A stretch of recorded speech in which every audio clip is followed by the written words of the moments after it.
उत्तर प्रदेश में अपने आप को लेखपाल के पद पर प्रतिस्थापित करने वाले युवाओं के लिए आज का दिन सबसे शुभ है, क्योंकि आज का दिन जो है आपके लिए इतना ज़्यादा शुभ है कि आप 5 साल का इंतजार आज समाप्त हो चुका है। आज का दिन 7 जनवरी 2022 है, जहां से लेखपाल भर्ती प्रक्रिया आज ही प्रारंभ है। विगत 2021 के वर्ष में 24 अगस्त के दिन अपने दमखम दिखाने वाले समस्त युवाओं का 7 जनवरी के दिन एक बार फिर से आप लोगों की शुरुआत हो चुकी है। लेखपाल विज्ञापन में अपना ऑनलाइन आवेदन आप आज से कर सकते हैं। ऑनलाइन आवेदन करने के दरमियान आपको कुछ ज़्यादा आपके मन में शंका और भ्रम की स्थिति उत्पन्न हो रही है। उस शंका और भ्रम की स्थिति को ख़त्म करने के लिए इस वीडियो को मैं दे रहा हूं।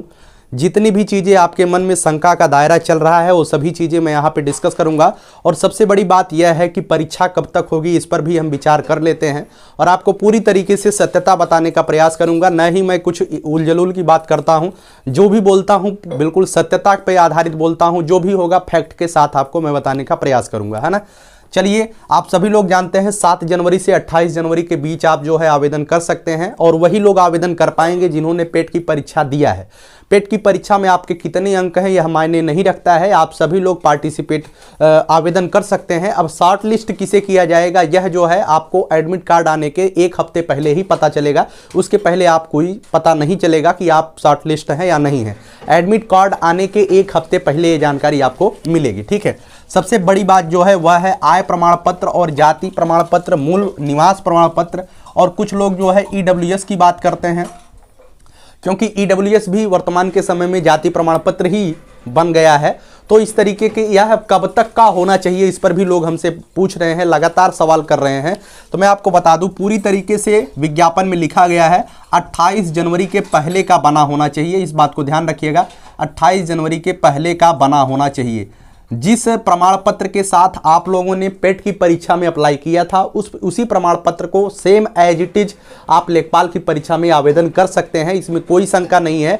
लेकिन अगर आपके पास कोई प्रमाण पत्र, हमारे हिसाब से मूल जो निवास प्रमाण पत्र होता है वो 3 वर्ष से ज़्यादा अगर हो जाता है तो वैलिड नहीं होता है। अगर मूल निवास प्रमाण पत्र आपका 3 वर्ष से ज़्यादा का हो गया है तो वैलिड नहीं होगा, आप उसे बनवा लीजिएगा नया। लेकिन इतने जल्दी करिएगा कि 28 जनवरी से पहले बन जाए। अगर आपके पास 1, 1.5 साल, 2 साल भी कुछ पुराना कागजात है तो चलेगा, कोई दिक्कत नहीं है, लेकिन 28 जनवरी के पहले का होना चाहिए। ईडब्ल्यूएस की बात करें तो ईडब्ल्यूएस जो है इसका जो बनता है वार्षिक रूप से बनता है ईडब्ल्यूएस प्रमाण पत्र। और कुछ लोगों ने पूछा कि भैया इसका वार्षिक जो बनता है किस वर्ष का होना चाहिए, तो आपके वार्षिक जो वित्तीय विवरण दिया होगा वो 2021-22 का होना चाहिए, ठीक है।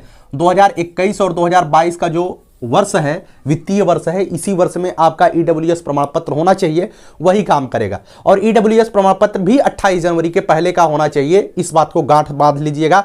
वह आपका कितना पुराना है वह भी चलेगा, लेकिन हमारे ख्याल से अगर 3 वर्ष से ज़्यादा पुराना है तो आप उसका प्रयोग न करें। 3 वर्ष से अधिक पुराना है, हालांकि उसमें नहीं लिखा गया है 3 वर्ष से ज़्यादा पुराना है तो नहीं चलेगा, लेकिन अगर 3 वर्ष से भी ज़्यादा पुराना 2014-15 बाबा आदम के ज़माने का आप बनवा के रखे हैं तो आप उसे चेंज करवा लीजिएगा ना। अभी आपके पास टाइम है, कोई दिक्कत नहीं, 1 हफ्ते में बन जाता है, लेकिन 28 जनवरी के पहले का होना चाहिए।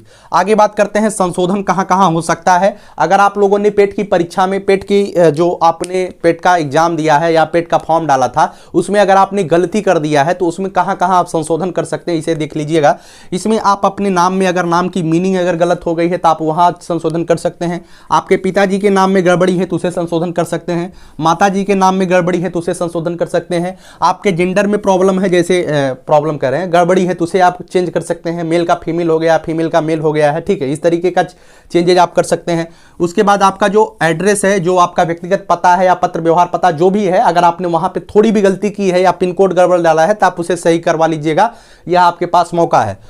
और एक परिवर्तन और हो सकता है, अगर आपने अधिमानी अहर्ता या अहर्ता में कभी गलती किया है, आप इंटर पास थे, आप 10वीं पास लगा दिए हैं, आप ग्रेजुएशन थे, तो कुछ उसमें भी आप चेंजेस कर सकते हैं। आपके पास एनसीसी बी सर्टिफिकेट था, आपने उसे नहीं लगाया तो आप उसे भी ऐड कर सकते हैं। इसके अलावा आप कहीं भी परिवर्तन नहीं कर सकते हैं। आप जो है ना ही अपने जन्म तिथि में परिवर्तन कर सकते हैं, जन्म तिथि में कदापि परिवर्तन नहीं हो सकता है। और जन्मतिथि में तो कभी किसी भी कीमत पे परिवर्तन नहीं हो सकता है, ठीक है। अगर आप जन्मतिथि गड़बड़ लिख दिए हैं तो फिर गड़बड़ ही रहेगा। वह जो है वेरिफिकेशन के टाइम पर भी थोड़ा बहुत हो सकता है सही हो। हमें लगता है कि अगर आपने यहाँ पे गलती कर दिया है तो आपको टेंशन नहीं लेना है। जब आपका वेरिफिकेशन होगा तो उस समय शपथ प्रमाण पत्र लगा करके काम हो सकता है, आपकी नौकरी नहीं जाएगी। लेकिन वर्तमान के समय में जन्मतिथि में आप परिवर्तन नहीं कर सकते, इस बात को ध्यान रखिएगा, ठीक है। आगे बात करते हैं, फोटो और साइन को लेकर के बहुत ज्यादा परिवर्तन आ रहा है। भैया हम जो फोटो लगाए थे उस फोटो में हमारा चेहरा साफ नहीं दिख रहा था, क्या हम फोटो को परिवर्तित कर सकते हैं? हमने साइन जो है हिंदी में कर दिया था, अब हमें अंग्रेजी में साइन करना है, क्या हम साइन में परिवर्तन कर सकते हैं? तो यहां आप परिवर्तन नहीं कर सकते हैं और परिवर्तन करने का प्रयास भी मत करिएगा, ठीक है। फोटो और साइन में कदापि परिवर्तन नहीं हो सकता है। जन्मतिथि, फोटो और साइन किसी भी कीमत पे नहीं बदली जाएगी। जो भी बदला जाएगा नाम, फादर, मदर, जेंडर, एड्रेस और अधिमानी हर तक वही बदल सकते हैं और कुछ नहीं बदल सकते हैं, है ना, ठीक है। चलिए, कुछ लोगों ने पूछा भैया हमारा 35 परसेंटाइल है, हमारा 30 परसेंटाइल है, हमारा 40 परसेंटाइल है, कुछ लोगों का 40 नंबर है, कुछ लोगों का 45 नंबर है। उन्होंने पूछा कि हमारा कम नंबर है और कम नंबर होने के बाद हम फॉर्म भरें या ना भरें। इस पर भी हम आपको बता दें कि आप सभी लोग 25 रुपया ही लग रहा है फॉर्म भरने के लिए, चाहे आप जनरल के कैंडिडेट हैं, चाहे ओबीसी के हैं, किसी भी कैटेगरी से बिलोंग करते हैं। तो आप जो है अपना जो ये है कि फॉर्म जो है फॉर्म जरूर डालिएगा, ठीक है। फॉर्म आपको जरूर डालना है अनिवार्य रूप से। अगर आप चाहते हैं उत्तर प्रदेश में नौकरी तो अनिवार्य रूप से आप फॉर्म डालिएगा। आपको कितना भी नंबर हो उससे आपको कोई लेना देना नहीं है, अनिवार्यता है आप फॉर्म डालिएगा। फॉर्म डालने के बाद जब आपका शॉर्ट लिस्टेड की प्रक्रिया प्रारंभ होगी, मैं सीधे सीधे कहना चाहूँगा, ये बात चाहे गलत लगे या सही लगे, अगर चुनाव से पहले परीक्षा होने की थोड़ी सी भी आपको उम्मीद लग रही है तो शायद 50 परसेंटाइल के ऊपर सबको मौका दे दिया जाए। लेकिन अगर चुनाव के बाद परीक्षाएं होती हैं तो कहीं ना कहीं उन प्रतियोगियों के लिए खतरनाक साबित हो सकती है जिनका नंबर कम है। यह हमारे हिसाब से है, हमारा व्यक्तिगत विचार है, कुछ भी हो सकता है। यूपी SSS आयोग है और यह अपना प्यारा उत्तर प्रदेश है, यहां पे कुछ भी हो सकता है। लेकिन चुनाव के बाद की अगर प्रक्रिया होती है तो कहीं ना कहीं उन प्रतियोगियों के लिए खतरनाक साबित हो सकती है जो 50 परसेंटाइल के नीचे है। लेकिन जो 80 परसेंटाइल के ऊपर है तो वो निश्चित रूप से सफल है, कोई दिक्कत उन्हें नहीं है। लेकिन ठीक है, तो आप इस बात को ध्यान रखिएगा, फॉर्म भरना है तो फॉर्म सभी लोग भरिए। अब कुछ लोग पूछ रहे थे शॉर्ट लिस्ट की प्रक्रिया कब प्रारंभ होगी, तो शॉर्ट लिस्ट की प्रक्रिया जो है आपका 4 फरवरी तक तो आपका जो है फॉर्म ही जान मान लीजिए एक तरीके से चलेगा, ठीक है। तो 4 फरवरी तक फॉर्म ही चलेगा, तो 4 फरवरी के बाद जो है शॉर्ट लिस्ट की प्रक्रिया प्रारंभ होगी, ठीक है।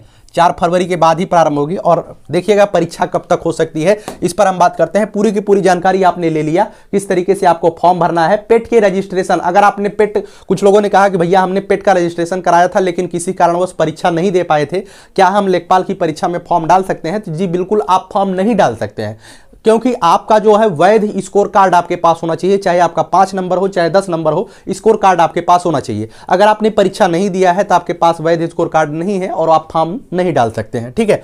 कुछ लोगों ने पूछा परीक्षा कब तक हो सकती है, तो मैं आपको बता दूं, इस समय जो विद्यालय बंद चल रहे हैं या समाज में जो है कई तरीके के कर्फ्यू लग रहे हैं, उसका एक ही कारण है, ओमिक्रॉन। क्या कारण है? ओमिक्रॉन। अगर ओमिक्रॉन जो स्थिति है धीरे धीरे लगातार बढ़ ही रहा है, ओमिक्रॉन का संक्रमण धीरे धीरे बहुत ही तेज रफ्तार से, अर्थात डेल्टा वेरिएंट से काफी तेज यह वेरिएंट चल रहा है कोरोना का। तो ओमिक्रॉन वर्तमान के समय में उत्तर प्रदेश ही नहीं अपितु पूरे भारत देश में जो है अपना दस्तक दे चुका है। तीसरी लहर का पूरी तरीके से संकेत है, ठीक है। 6 फरवरी के दिन एएनएम की जो है लिखित परीक्षा आयोजित कराने की पूरी उम्मीद है। यह देखिए, यह तभी हो पाएगा जब उत्तर प्रदेश में ओमिक्रॉन की स्थिति सही रहे। अगर उत्तर प्रदेश में ओमिक्रॉन की स्थिति कहीं भी गड़बड़ होती है तो 6 फरवरी के दिन जो एएनएम की परीक्षा लखनऊ में आयोजित होने वाली है वह भी पोस्टपोन्ड किया जा सकता है, इसमें कोई शंका नहीं है। क्योंकि देश के लिए, प्रदेश के लिए और किसी भी मतलब कि किसी भी ब्रह्मांड के लिए मानव जाति सर्वथा जो है प्रथम वरीयता उसे दी जाती है। अगर आप नहीं रहेंगे तो आपकी परीक्षा हो करके क्या करेगी, ठीक है। तो ओमिक्रॉन का वेरिएंट ही आपका दशा और दिशा दोनों परिवर्तित करेगी कि आपकी परीक्षा कब होगी। लेकिन आप सभी लोग जानिएगा 5 तारीख से लगातार जो है चुनाव आयोग की बैठकें चल रही हैं और उत्तर प्रदेश में चुनाव पर मंथन किया जा रहा है। तो आपको क्या लगता है कि 4 तारीख से 5 तारीख से लगातार चल रहा है, आज भी जो है बैठक कहीं ना कहीं होगी। और सभी लोग चाहते हैं, चाहे वो किसी भी पार्टी के नेता हो, नेता लोग सभी लोग चाहते हैं कि चुनाव न टले और चुनाव जो है बिल्कुल राइट टाइम पर हो, चुनाव न टले और चुनाव बिल्कुल सही समय पर हो, यह सभी लोग चाहते हैं। तो आपको क्या लगता है 18 मार्च के पहले, ध्यान से सुनिएगा, 18 मार्च से पहले उत्तर प्रदेश में जो है विधानसभा चुनाव हो करके 18 मार्च से पहले पहले सरकार बनवा देनी है। तो आपको लगता है कि क्या मार्च तक परीक्षा आपकी हो सकती है? जब चुनाव आयोग चुनाव की तिथि घोषित कर देगा तो सारी की सारी पुलिस प्रशासन, सारे के सारे लोग जो है चुनाव में लग जाएंगे। और अपना यह उत्तर प्रदेश है, अगर इन्हें परीक्षा ही करवाना होता, अगर लेखपाल की परीक्षा ही करवानी होती तो एक जो विज्ञापन है 5 जनवरी का इंतजार क्यों करते, है ना? 5 जनवरी का इंतजार क्यों करते? इनके पास 28 अक्टूबर के बाद पूरा का पूरा समय बचा हुआ था, कभी भी आवेदन ले सकते थे। पूरा का पूरा मैं सत्यता के साथ बोलता हूं, यह जो परीक्षा है, यह परीक्षा इलेक्शन के बाद ही होने की संभावना है, इलेक्शन के बाद, ठीक है, इलेक्शन के बाद होने की संभावना है। और यह 90% बात हमारी सही होगी और 10% कुछ कहा भी नहीं जा सकता है कि इसकी परीक्षा जो है 10% यह कहा भी नहीं जा सकता है कि इसकी परीक्षा कब होगी, ठीक है। हो भी सकता है 10% उम्मीद है कि यह परीक्षा जो है बहुत पहले हो सकती है, इलेक्शन के पहले हो सकती है, लेकिन 90% चांस है कि इलेक्शन के बाद ही यह परीक्षा संभावित होगी, है ना। तो आप लोग तैयारी में नियमित रहिएगा। ऐसा नहीं है कि इलेक्शन के बाद सर ने बताया कि इलेक्शन के बाद ही होगा, नहीं, आप तैयारी में पूरी तरीके से रहिएगा।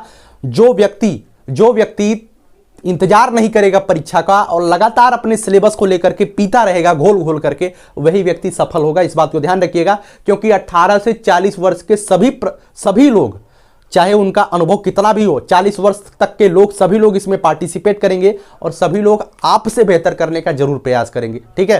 तो इसमें कंपटीशन ज़्यादा है। पुलिस की परीक्षा, पुलिस की पद, जो कांस्टेबल का पद आता है उसमें केवल मात्र 18 से 22 उम्र होता है। तो कुछ लोग ओवर एज हो जाते हैं, जो अनुभवी हो जाते हैं ओवर एज हो जाते हैं, और यहाँ पे जो अनुभवी है ना वो लेखपाल बनेंगे। इस बात को ध्यान रखिएगा, सबसे ज़्यादा लेखपाल वही बनेंगे जो अनुभवी होंगे, ठीक है। इस वीडियो को यहीं तक रखते हैं। अगर आपको कोई भी समस्या होती है, आप लोग कमेंट बॉक्स आपके लिए खुला है, आप कमेंट बॉक्स में कमेंट करिएगा, हम आपका जवाब जरूर देंगे। और जो भी कुछ आप हमसे चाहते हैं, उम्मीद करते हैं, उसे आप कमेंट बॉक्स में बताइएगा, हम जरूर करने का प्रयास करेंगे, ठीक है। बहुत बहुत धन्यवाद। आप सभी लोग मेहनत करिए, परीक्षा का इंतजार न करिए। जिस तरीके से आपने विज्ञापन का इंतजार नहीं किया, विज्ञापन आ गया, उसी तरीके से आप परीक्षा का इंतजार न करिए, लगातार पढ़ाई पर लगिए, क्योंकि 8085 पद में एक पद आपके लिए ही आया है। इस बात को मान के चलिएगा, चाहे जब परीक्षा हो, एक सीट आपको लेनी है, ठीक है। हमारी शुभकामनाएं आप सभी के साथ हैं। बहुत बहुत धन्यवाद वीडियो को पूरा देखने के लिए। लाइक शेयर सब्सक्राइब जरूर करिएगा। जय हिंद, जय भारत।